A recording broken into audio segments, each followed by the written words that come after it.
Hello everyone, and welcome to today's webinar.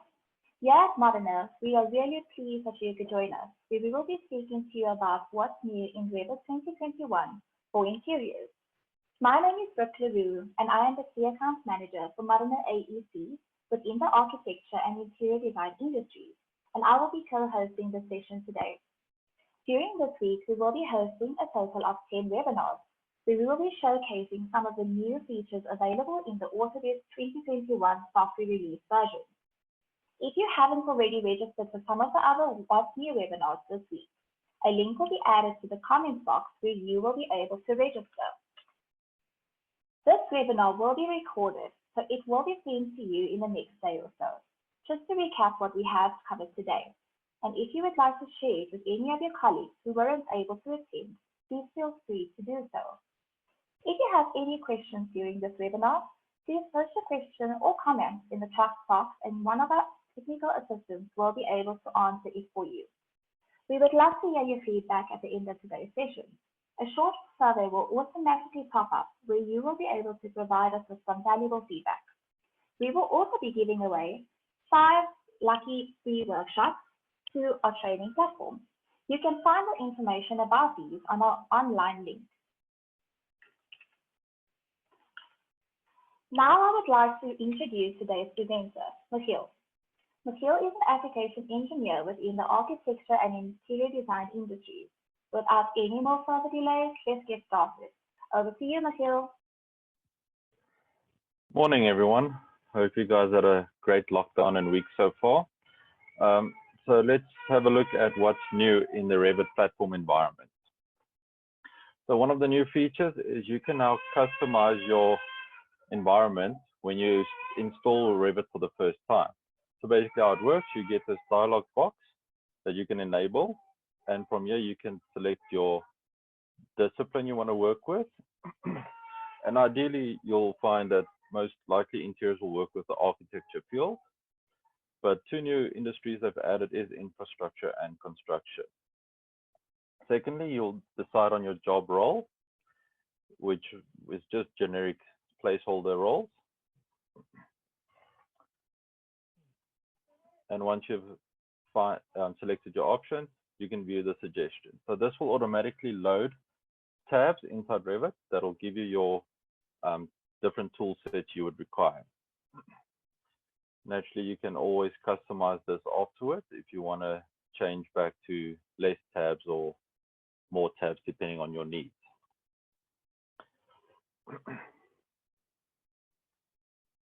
So the second thing is an improved BIM 360 dashboard environment.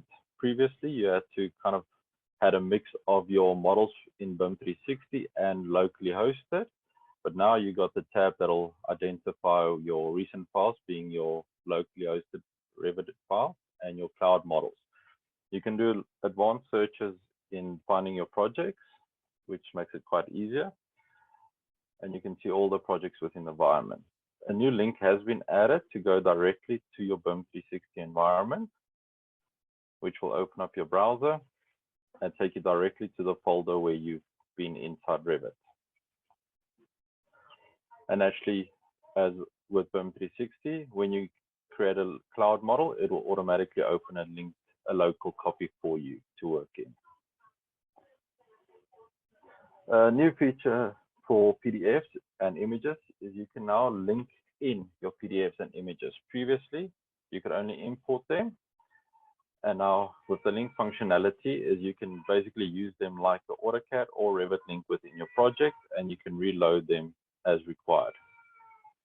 In Revit 2020, we got the functionality to be in order to enable snaps on vectorized PDFs, which allow for constraint blocking and moving off PDFs to actually measure off of them.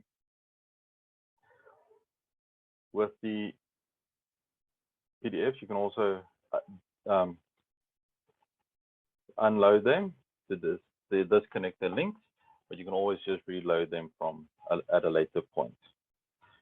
When it comes to the images, what nice new little feature is, if you are looking for a previously loaded link in different locations, you can hit the show button and it'll navigate through your project and look for any placement of that image to easily find where they've been situated. And no more looking for images in weird places. You can find them quite easy. One of the greatest new features is within our schedule environment, and it's becoming more and more like Excel for me. So we can now have kind of a better navigation through our schedules. We've got the new row stripping, and a late feature in 2020.2 was the freeze headers, which I think kind of went unnoticed. The schedules optimized a lot for me in 2020. It just feels a little bit better to navigate through it and making sure you can select your list of items.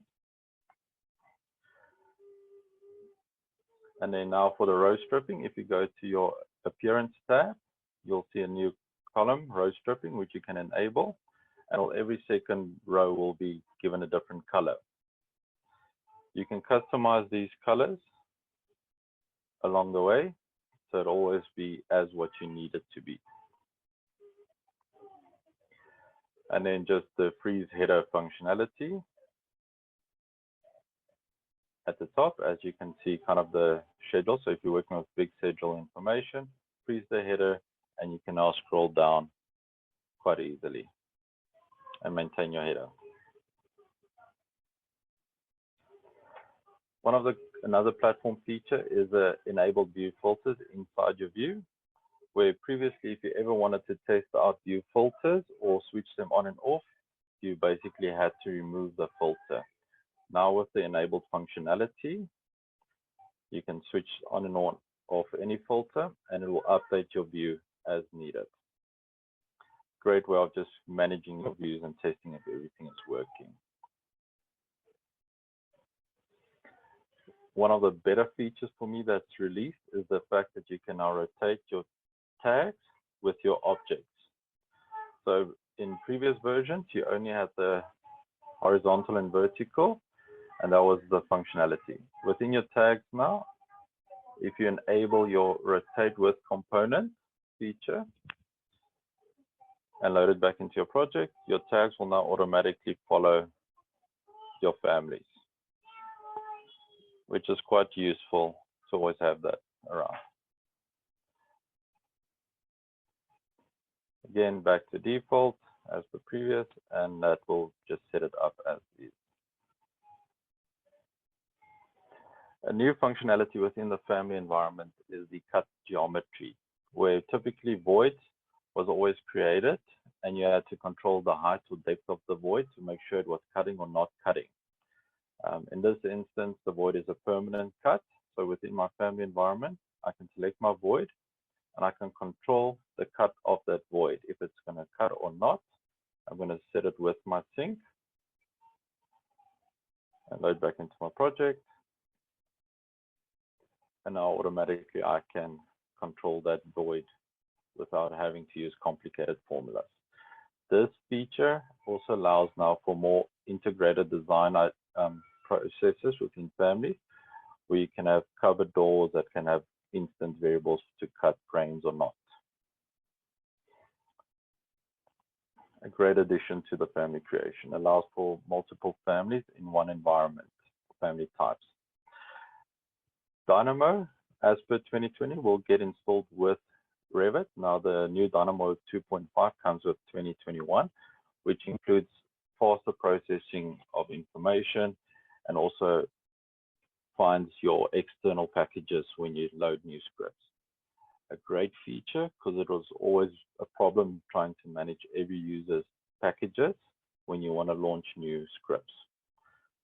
Now, when you load a script and you don't have it, you'll find the workspace references, and the package that is required or that was installed with the original script can now be installed within Dynamo without having to go find or search for it individually.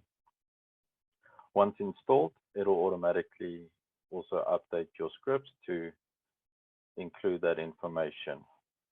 There you go. And now your packages have been installed. Some other features that has enabled us to do more is consistent naming convention on a line. So no more looking for all the Revit standard hard-coded lines, and it's also now always at the bottom of your list. Secondly, you can now get Autodesk content, which is your family templates and libraries from Autodesk directly from your Manage tab. And lastly, they've improved the sun and shadow requirements. So if you've placed your building in the correct location, sunrise and sunset will now be as per location. So better renderings as well at the end of the day out of Revit. So what's new for interiors or in the interior and design field? They've improved the real-time render view, being able to walk around a building in a more realistic environment to see your materials before you actually render it out. They've optimized the movement. As you can see, this would have been in previous version rendered it would have taken a lot of time to navigate through the building. And you can see the textures and everything is populating quite nicely in comparison to previous versions. They've also improved the light within the render realistic view. We can now adjust your light colors or intensity, and it'll easily update throughout your project to give you the correct information as needed. This will just help you analyze your design before you actually spend too much time rendering out your building.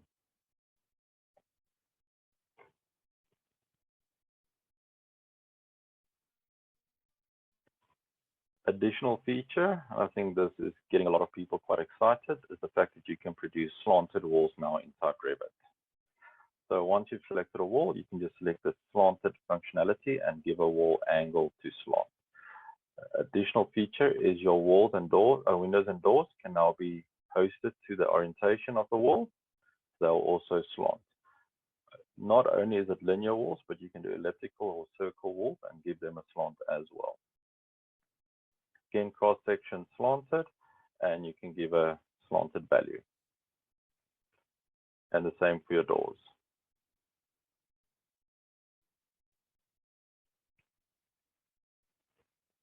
This can be done in any view, so plan views as well, and you can see the curved wall here, and if I increase the angle, it will give you a more defined curved wall, or back to vertical. So enhanced design processes and workflows. One of the key functionality between design and manufacturing is the process of now having a connection between Inventor and Revit. So we can have a duplicate model in Inventor with kind of information based on what the design is from Revit. And once Inventor information is updated, you can reload that info into Revit to make this process between design and manufacturing more streamlined. So, and then one of the key functionalities is our Genitive Design. That is a new feature inside Revit 2021. However, we'll be covering this in a different webinar, and you can go register for that webinar. Then, as Brooke mentioned, we've got a bunch of other webinars that we are hosting throughout this week, and you can go register for the ones that are most applicable to you. And our competition for the feedback forms, if you complete this, and also go have a look at our new modern AEC and infrastructure online training platform, where we will be starting to upload more and more of our courses on there for purchase.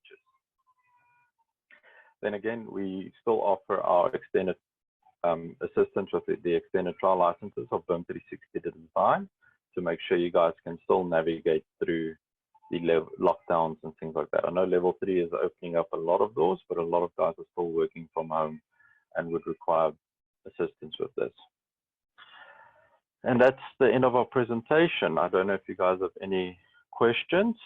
Just drop it in the Q&A for us and we'll answer it for you. Okay, I see there's some questions inside the chat.